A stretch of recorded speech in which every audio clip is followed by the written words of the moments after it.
DD किसान, बदलते भारत की शान।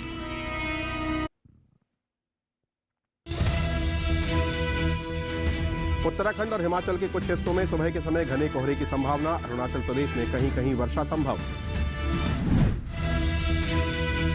पूर्वी भारत में कुछ जगह न्यूनतम तापमान में आ सकती है 2 से 3 डिग्री की गिरावट। कर्नाटक के कारवार में दर्ज हुआ सबसे अधिक पारा।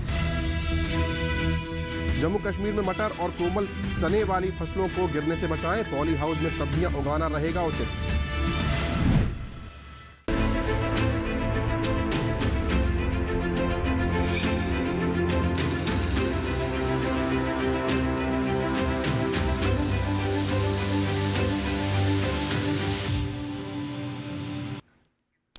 नमस्कार, आप सभी का स्वागत है। मैं हूं आपके साथ राहुल और आप देख रहे हैं दूरदर्शन किसान। हम लेकर हाजिर हैं मौसम खबर। हेडलाइन से आप वाकिफ हो चुके हैं। इसके अलावा आज हम बात करेंगे AQI की, पर्यटक स्थलों का हाल, कहां पर बढ़ रहा है पारा और बारिश की क्या संभावनाएं बनी रहेंगी, कहां पर जो है बादल जो है रहने वाले हैं, इन सब की आज हम बात करेंगे। फिलहाल अब आगे बढ़ते हैं और आपको बताते हैं कि जो मौसम का अलर्ट है वो क्या कह रहा है। इसकी जानकारी आपके साथ साझा करने के लिए हमारे AI एंकर भूमि आ रही हैं। आइए देखते हैं क्या जानकारी है उनके पास। जी राहुल, जैसा कि देश के ज्यादातर राज्यों में तापमान कम हो रहा है, जिससे ठंड लगातार बढ़ रही है, मौसम विभाग ने बहुत सी जगहों और कुछ राज्यों के लिए अलर्ट भी जारी किया है। उन क्षेत्रों की जानकारी लेते हैं जहां नजर बनाए रखें। हिमाचल प्रदेश में कहीं कहीं सुबह या रात के समय घना कोहरा छाए रहने की संभावना है। ऐसे में किसानों को सलाह दी जाती है कि नर्सरी, सब्जियों और छोटे पौधों को पुआल या पॉलीथीन शीट से ढककर रखें, ताकि फसलों को ठंड और कोहरे से होने वाले नुकसान से बचाया जा सके। तो राहुल, ये था आज का मौसम अलर्ट। धन्यवाद भूमि इस जानकारी को हमारे साथ साझा करने के लिए। यहाँ से हम आगे बढ़ेंगे और अब देखते हैं कि जो तापमान का हाल है वो क्या है। चूँकि आप जानते हैं कि हम जो है यहाँ पर आगे जब बढ़ते हैं तो देखते हैं कि तमाम सारी चीज़ें जो हैं वो इससे ही जुड़ी रहती हैं। और यहाँ पर तापमान का हाल भी जान लेते हैं कि वहाँ पर किस प्रकार का मौसम है। आइए देखते हैं मौसम खबर में इन तमाम पहलुओं पर हम चर्चा करते हैं और अब देखते हैं कि आपके स्क्रीन पर मौसम का जो पूर्वानुमान है वो क्या है, क्योंकि अगले 24 से 48 घंटों में किस प्रकार का मौसम रह सकता है। सबसे पहले बात करते हैं जम्मू कश्मीर, लेह लद्दाख, हिमाचल, पंजाब, हरियाणा, पश्चिमी उत्तर प्रदेश और पूर्वी उत्तर प्रदेश की। इन सभी उत्तरी राज्यों को हरे रंग से दर्शाया गया है, यानी कि यहाँ पर बारिश की कोई संभावना नहीं है। जो आपका रूटीन वर्क है, जो आपके जो दैनिक कार्य हैं, जो कि कृषि से जुड़े हुए हैं, उन्हें आप सुचारू रूप से जारी रख सकते हैं। यहाँ पर किसी भी प्रकार की कोई समस्या नहीं है। सामान्य मौसम यहाँ पर दिखाई पड़ रहा है, अर्थात यहाँ पे आपको किसी भी प्रकार की कोई सावधानी बरतने की जो अतिरिक्त किसी की भी आवश्यकता नहीं पड़ने वाली है। अब हम बात करते हैं हिमालय, पश्चिम बंगाल और सिक्किम और अरुणाचल की। तो ये दोनों ही राज्य जो है नारंगी रंग से दर्शाए गए हैं, यानी कहीं कहीं बारिश की संभावना है। उप हिमालय, पश्चिम बंगाल और सिक्किम में कहीं पर भी आप पानी कहीं भी ना जमने दें और जो आपकी फसलें हैं, और अरुणाचल में जो आपने फसलें काट कर रखी हुई हैं उनको सुरक्षित स्थानों तक पहुंचाएं। बाकी सभी हरे रंग से दर्शाए गए हैं। बिहार, झारखंड, गांगे, पश्चिम बंगाल, उड़ीसा, मेघालय, असम, नागालैंड, मणिपुर, यहाँ पर बारिश की संभावना नहीं है। सामान्य मौसम है और सामान्य जो दृष्टिकोण रहता है आप यहाँ पर खेती का, उसे आप यहाँ पर सुचारू रूप से जारी रख सकते हैं। अंडमान निकोबार की बात करें, यहाँ पर कहीं कहीं बारिश की संभावना है। यहाँ पर भी आप जल भराव ना होने दें, जो आपकी फसलें हैं उनका ध्यान रखें और जल की निकासी का प्रबंध वहाँ पर ज़रूर करें। बाकी सभी राज्य देखें, केरल की बात करें, तमिलनाडु, भीतरी कर्नाटका, तटीय कर्नाटका, रायलसीमा, तेलंगाना, इन सभी दक्षिणी राज्यों में बारिश की कोई संभावना नहीं है। लक्षद्वीप में भी बारिश की संभावना नहीं है। तो आप सुचारू रूप से अपनी खेती कर सकते हैं। खेती किसानी के जो भी कार्य आपके हैं, जो आप रूटीन वर्क करते हैं, उसे आप यहाँ पर जारी रख सकते हैं दक्षिणी राज्यों में। अब हम बात करते हैं मध्य भारत की, जिसमें मध्य प्रदेश है, छत्तीसगढ़ है। बात करें हम राजस्थान की, सौराष्ट्र की, कच्छ की, इसके अलावा गुजरात, कोंकण और गोवा, दमन और दीव, इन सभी की जब हम बात करते हैं तो ये सब भी हरे रंग से दर्शाए गए हैं, यानी कि यहाँ पर भी जो है मौसम की कोई संभावना इस प्रकार की नहीं है कि बारिश हो। तो यहाँ पर आपको हरे रंग से दर्शाए गए हैं। किसी भी बात की आपको सावधानी बरतने की अतिरिक्त आवश्यकता नहीं है। सामान्य रूप से आप अपनी खेती किसानी को जारी रख सकते हैं। इन सभी राज्यों में ऐसी कोई एडवाइजरी की आवश्यकता फिलहाल नज़र नहीं आ रही है। तो ये था मौसम का पूर्वानुमान जो 24 से 48 घंटे तक जो कि किस प्रकार का रह सकता है। अब यहाँ पर हम रुकेंगे एक छोटे से ब्रेक के लिए, लेकिन आप कहीं मत जाइएगा, देखते रहिए दूरदर्शन किसान। अभी हाजिर होते हैं।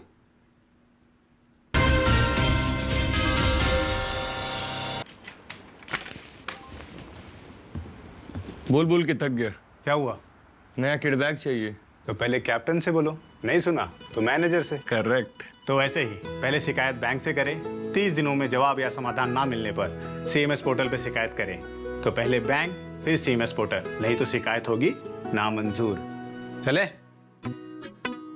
ले आ गया ना किडबैग। आरबीआई कहता है पहले अपना बैंक फिर आरबीआई ओम्बुड्समैन।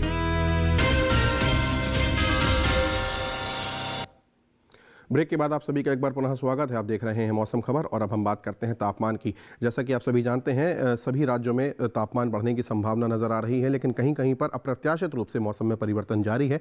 ऐसे में देख लेते हैं कि तापमान का हाल क्या है। अधिकतम और न्यूनतम तापमान की जब हम बात करेंगे तो देखेंगे कि कहाँ कहाँ पर किस प्रकार का तापमान दर्ज किया गया है। पिछले 24 घंटों में देखें तापमान का हाल क्या रहा है। जम्मू कश्मीर, लेह लद्दाख, गिलगित की बात करें तो यहाँ पर न्यूनतम तापमान जो है सामान्य की तुलना में 3.3 से लेकर 1.6 डिग्री सेल्सियस तक कम दर्ज किया गया है, यानी कि जितना न्यूनतम होना चाहिए उससे 3 डिग्री से 1.6 तक कम है। अब बात करते हैं गांगे पश्चिम बंगाल, उप हिमालयी पश्चिम बंगाल, सिक्किम, त्रिपुरा, मिजोरम, मणिपुर और नागालैंड की इन सभी राज्यों की बात करें तो यहाँ पर भी 3 से लेकर 1.6 डिग्री सेल्सियस तक तापमान सामान्य की तुलना में कम दर्ज किया गया है। जैसा कि हम देख पा रहे हैं यहाँ पर भी सामान्य की तुलना में तापमान कम है।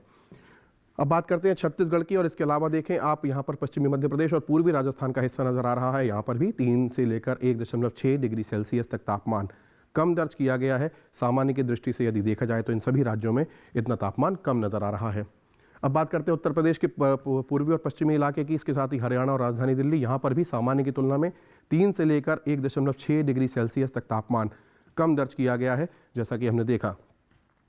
अब बात करते हैं तटीय आंध्र प्रदेश की। बात करें हम यहाँ पर भीतरी कर्नाटका, मराठवाड़ा, तेलंगाना, विदर्भ की, तटीय आंध्र प्रदेश की, तो यहाँ पर भी 3 से लेकर 1.6 डिग्री सेल्सियस तक तापमान सामान्य की तुलना में कम दर्ज किया गया है, जो कि हम इस समय देख पा रहे हैं इन सभी दक्षिणी राज्यों में, जो कि तटीय भी इसमें जो प्रांत कुछ शामिल हैं। अब बात करें रायलसीमा, पुडुचेरी और तमिलनाडु की, तो यहाँ पर 5 से लेकर 3.1 डिग्री सेल्सियस तक तापमान कम दर्ज किया गया है, जो कि सामान्य की दृष्टि से 5 से लेकर 3.1 डिग्री सेल्सियस तक है। अब बात करते हैं पूर्वी मध्य प्रदेश की। इस इलाके में 5 से लेकर 3.1 डिग्री सेल्सियस तक तापमान सामान्य की तुलना में कम दर्ज किया गया है, जबकि फिलहाल हम न्यूनतम तापमान की बात कर रहे हैं। अब देखते हैं आपके स्क्रीन पर बिहार और झारखंड नज़र आ रहा है। यहाँ पर भी 5 से लेकर 3.1 डिग्री सेल्सियस तक तापमान सामान्य की दृष्टि से देखा जाए तो कम दर्ज किया गया है। न्यूनतम तापमान में लगभग हम देख रहे हैं सभी जगह इतना कम तापमान। अब सीकर नज़र आ रहा है, यहाँ पर राजस्थान का शहर, जहाँ पर 4.5 डिग्री सेल्सियस सबसे कम तापमान पिछले 24 घंटों में दर्ज किया गया है। राजस्थान का सीकर इलाका सबसे ठंडा रहा है पिछले 24 घंटों में। अब बात करते हैं अधिकतम तापमान की, तो हम अरुणाचल प्रदेश की बात करें। यहाँ पर सामान्य की तुलना में 5 से लेकर 3.1 डिग्री सेल्सियस तक तापमान कम दर्ज किया गया है, जबकि अरुणाचल प्रदेश एक पहाड़ी इलाका है, वहाँ पर इस प्रकार का मौसम दर्ज किया गया है।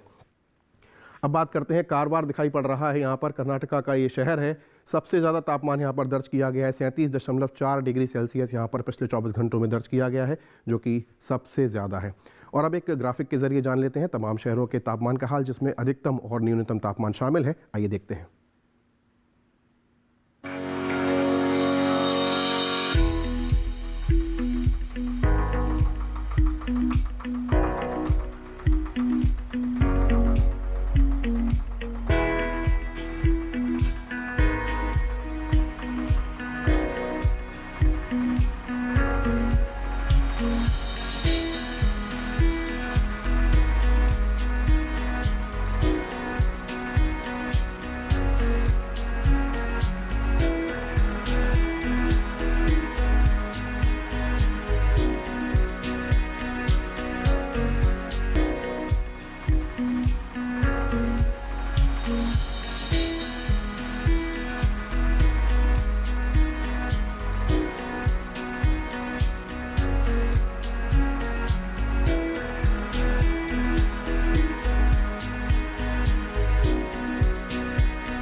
तो ये देखा आपने तमाम शहरों के तापमान का हाल, और यहाँ पर हम रुकेंगे एक छोटे से ब्रेक के लिए, लेकिन आप कहीं मत जाइएगा। अभी हाजिर होते हैं थोड़ी ही देर में लेकर मौसम खबर। देखते रहिए दूरदर्शन किसान।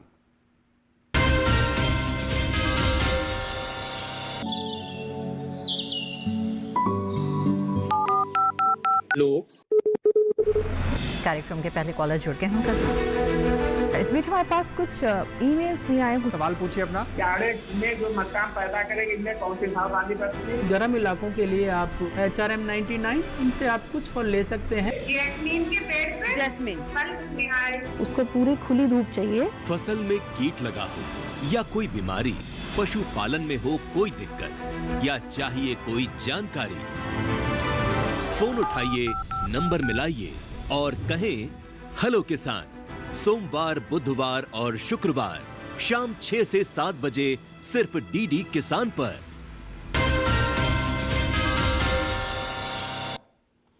ब्रेक के बाद आप सभी दर्शकों का एक बार पुनः स्वागत है। अब हम बात करते हैं AQI की, यानी कि हम बड़े शहरों को यहाँ आपके सामने लेकर आते हैं और बताते हैं कि वहाँ का AQI यानी कि एयर क्वालिटी इंडेक्स क्या है।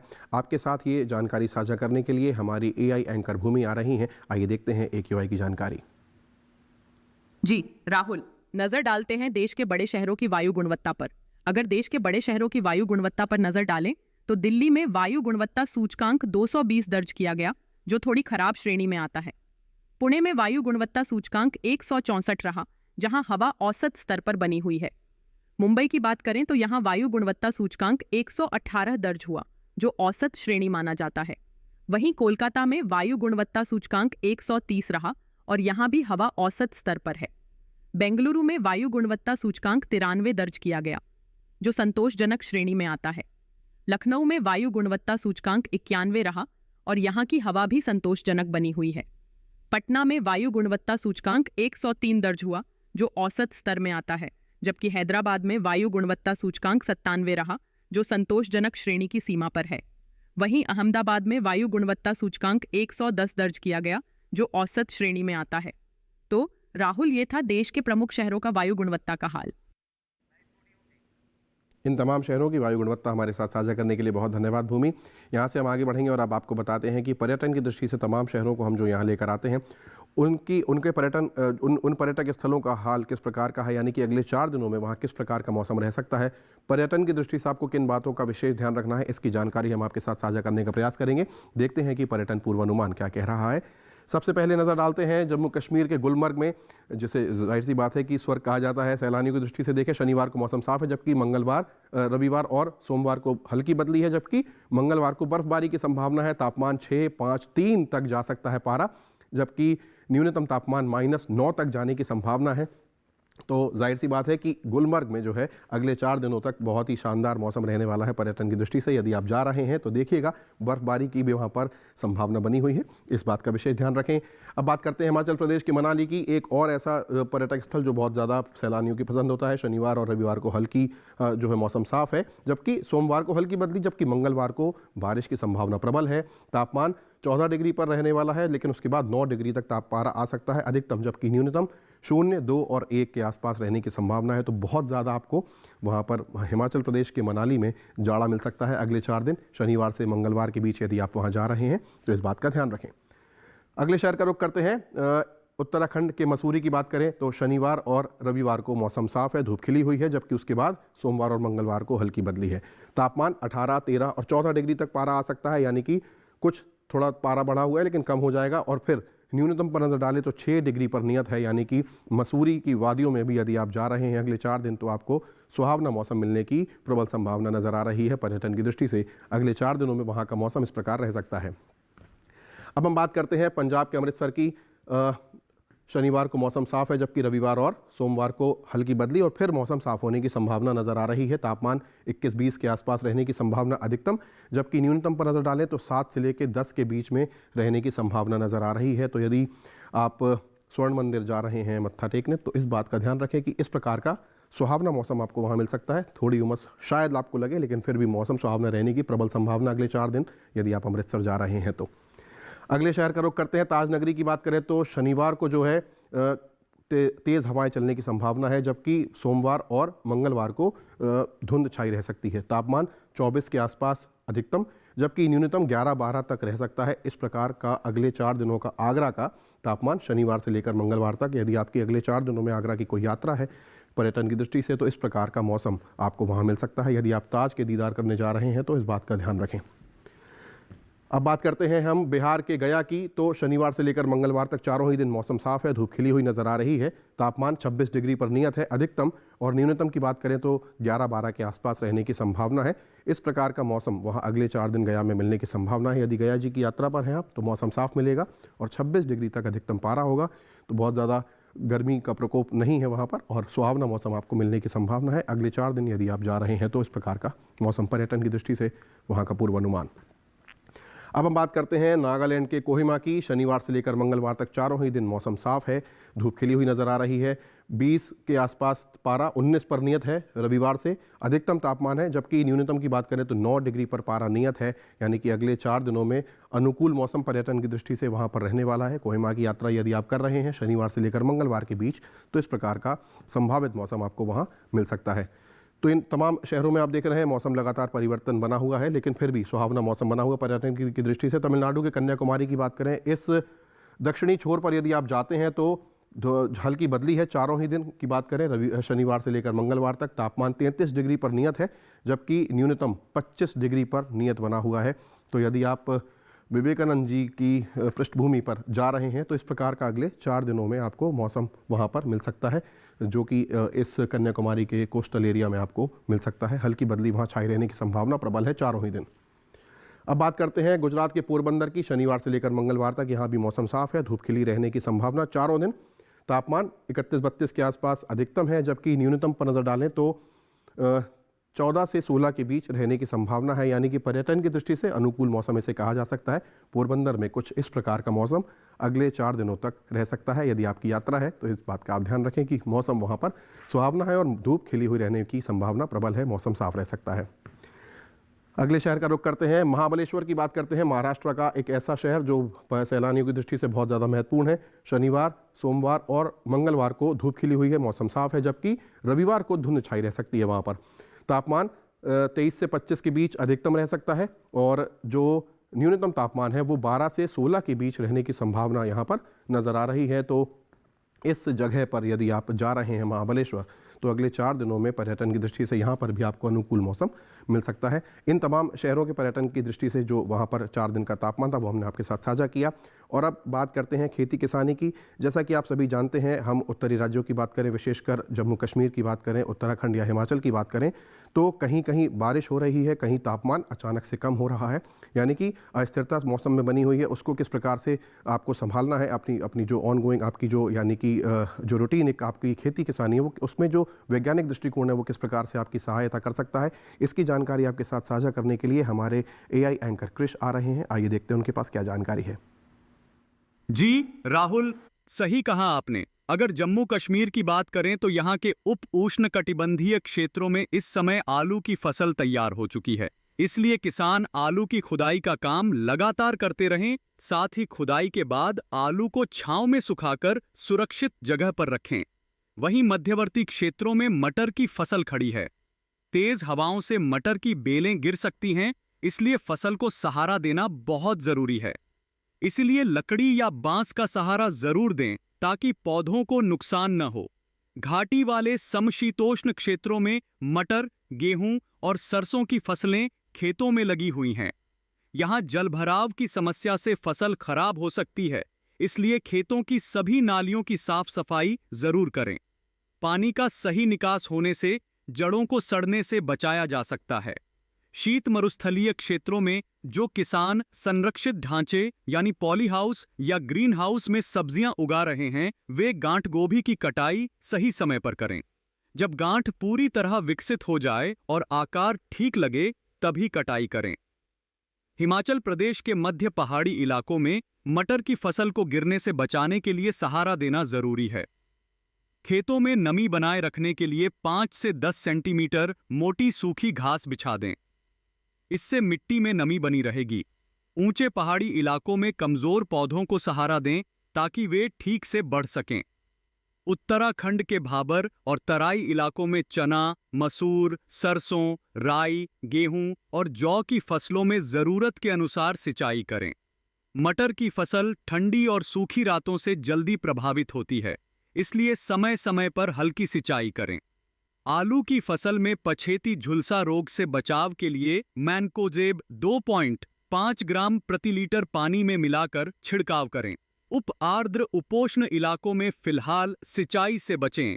तो राहुल, ये थी आज की खेती से जुड़ी ताज़ा जानकारी। धन्यवाद कृष इस जानकारी को हमारे साथ साझा करने के लिए। और अब बात करते हैं वैज्ञानिक सलाह की। चूँकि आप जानते हैं मौसम में परिवर्तन लगातार बना हुआ है, ऐसे में जो आपकी फसलें हैं उनका रखरखाव किस प्रकार करना है, इसकी जानकारी आपके साथ साझा करने के लिए कृषि मौसम विज्ञान विभाग पुणे की हमारी जो वैज्ञानिक हैं डॉक्टर जया धामी परिहार, वो अपना संदेश लेकर आ रही हैं। आइए सुनते हैं। जम्मू कश्मीर के मध्यवर्ती क्षेत्र में मौसम साफ रहने पर आलू की खुदाई पूर्ण करें। प्याज और लहसुन में निराई गुड़ाई करें। घाटी समशीतोष्ण क्षेत्र में सब्जी के खेतों में जल निकासी की व्यवस्था बनाए रखें। हिमाचल प्रदेश में साफ मौसम में फूल गोभी की कटाई करें। मटर की फसल को गिरने से बचाने हेतु स्टैकिंग करें। यदि मिट्टी में नमी कम हो तो मटर में हल्की सिंचाई करें। आलू की फसल में मिट्टी चढ़ाने का कार्य करें। उत्तराखंड में फूल आने और फली बनने की अवस्था में सरसों और रेपसीड में सिंचाई करें। मसूर, मटर, सरसों, रेपसीड, गेहूं और जौ की फसलों में निराई गुड़ाई करें। पंजाब में परिपक्व गन्ने की कटाई जारी रखें। बैगन और गन्ने की नई रोपाई करें। मक्का और सूरजमुखी की बुआई भी कर सकते हैं। तिलहन फसलों को ठंड से होने वाले नुकसान से बचाने हेतु सिंचाई करें। बिहार में जल्दी पकने वाली आलू की किस्मों की खुदाई करें। सरसों में सिंचाई करें। आम और लीची में फूल आने के समय बागानों में अंतर फसल प्रक्रिया ना करें। पश्चिमी बंगाल में परिपक्व पत्ता गोभी की कटाई करें। आलू में मिट्टी की पर्याप्त नमी बनाए रखने हेतु आवश्यकता अनुसार सिंचाई करें। संतरे के बागानों में पेड़ों के बेसिन के चारों ओर पलवार का प्रयोग करें। उत्तर प्रदेश में गन्ने की रोपाई समय पर पूर्ण करें। भिंडी की बुवाई करें। प्याज की रोपाई करें और रोपाई के तुरंत बाद सिंचाई करें। साथ ही टमाटर, मिर्च और पत्ता गोभी के पौधों की रोपाई करें। गुजरात में अरंडी की तुड़ाई तथा कपास की चुनाई जारी रखें। ग्रीष्मकालीन बाजरा और मूंगफली की बुवाई करें। गन्ने की रोपाई भी जारी रखें। मध्य प्रदेश में मिर्च, टमाटर और बैगन की नर्सरी बुवाई करें। लगभग 55 से 60 दिन पुरानी सरसों में सिंचाई करें। बहुत बहुत धन्यवाद डॉक्टर परिहार। और अब बात करते हैं आज की फसल की। आज हम बात करेंगे बेल वाली फसलों की। और चूंकि आपको बता दें वर्तमान समय की यदि हम बात करें तो ये बेल वाली सब्जियों की बुआई के लिए उपयुक्त समय है। तोरी की हम यहाँ पर बात कर रहे हैं और आज की जो हमारी रिपोर्ट है आज की फसल में वो तोरई पर ही आधारित है। आइए देखते हैं कि किस प्रकार आप तोरी की बुआई कर सकते हैं और किन बातों का आपको विशेष ध्यान रखना चाहिए। इसे तुरई, तोरी और घिवरा तीनों कहते हैं। इसकी खेती लगभग पूरे भारत में की जाती है। दूसरे बेल वाली सब्जियों की तरह ही इसे भी साल में 2 बार बोया जाता है। पहले फरवरी मार्च में और फिर जून जुलाई में। यानी अभी तोरी बोने का एकदम सही समय चल रहा है। तोरी की बुवाई करते समय कुछ सावधानियां बरतें। उन्नत किस्म का बीज चुनना बेहतर रहेगा। भारतीय कृषि अनुसंधान संस्थान ने 2 किस्में विकसित की हैं, पूसा स्नेह और पूसा नूतन। पूसा स्नेह उत्तरी मैदानी क्षेत्रों के लिए उपयुक्त है। इसका फल चिकना, सीधा और दरमियानी लंबाई का होता है। रंग गहरा हरा, गूदा मुलायम, लेकिन छिलका सख्त होता है। तुड़ाई के बाद बेचने के लिए इसे काफी दूर तक भेजा जा सकता है। साथ ही इसमें अधिक तापमान सहने की भी क्षमता होती है। बुवाई के 45 से 50 दिनों के भीतर फसल तैयार हो जाती है। इस दौरान किसान पहली तुड़ाई कर सकते हैं। 1 हेक्टेयर में 120 क्विंटल तक पैदावार हो सकती है। पूसा नूतन का फल धारीदार होता है। ये दिल्ली और इसके आसपास के इलाकों के लिए उत्तम है। फल लंबा, सीधा और आकर्षक होता है। फलों का रंग हरा और औसत वजन 105 ग्राम होता है। इसका भी गूदा मुलायम होता है। ये बसंत, ग्रीष्म और खरीफ दोनों फसलों के लिए उपयुक्त है। बोने के 45 से 50 दिनों में पहली तुड़ाई की जा सकती है। तोरी की बुवाई करते समय 1 हेक्टेयर के लिए 4-5 किलो बीज पर्याप्त होते हैं। बुआई करते समय पंक्ति से पंक्ति की दूरी 200 सेंटीमीटर और पौध से पौध की दूरी 75 सेंटीमीटर रखें। अगर बात सिंचाई की करें तो गर्मी के मौसम में हर 5-6 दिन पर सिंचाई करते रहें। फसल में फल मक्खी का प्रभाव भी देखा जा सकता है। ऐसे में उचित दवाओं का छिड़काव करें। ध्यान रखें कि फसल में किसी भी तरह की दवा का छिड़काव करने से पहले कृषि विशेषज्ञों की सलाह जरूर लें। तो ये देखिए आपने तोरी पर आधारित हमारी रिपोर्ट। और अब चूंकि कार्यक्रम समाप्ति की ओर है, चलते चलते एक बार फिर नजर डालते हैं अब तक की सुर्खियों पर। उत्तराखंड और हिमाचल के कुछ हिस्सों में सुबह के समय घने कोहरे की संभावना। अरुणाचल प्रदेश में कहीं कहीं वर्षा संभव। पूर्वी भारत में कुछ जगह न्यूनतम तापमान में आ सकती है 2 से 3 डिग्री की गिरावट। कर्नाटक के कारवार में दर्ज हुआ सबसे अधिक पारा। जम्मू कश्मीर में मटर और कोमल तने वाली फसलों को गिरने से बचाएं। पॉली हाउस में सब्जियां उगाना उचित रहेगा। इसी के साथ हमारा ये जो कार्यक्रम है समाप्ति की ओर है। आज का हमारा ये जो पूरा कार्यक्रम है आप इसे YouTube पर भी देख सकते हैं। डीडी किसान का वहाँ चैनल मिलेगा आपको YouTube पर, और आप जो है आज का ये पूरा कार्यक्रम जो है YouTube पर भी देख सकते हैं। हमारे किसी भी कार्यक्रम को आप देखने के लिए जो है YouTube पर जाएं। आपके स्क्रीन पर फिलहाल एक QR कोड नज़र आ रहा है, इसे आप सरलता से स्कैन करें और आज का ये मौसम खबर डीडी किसान चैनल पर आप देख पाएंगे। तो आज के मौसम खबर में फिलहाल इतना ही। तमाम इस प्रकार के कार्यक्रमों के लिए देखते रहिए दूरदर्शन किसान। मुझे और मेरी पूरी टीम को दीजिए इजाज़त। नमस्कार।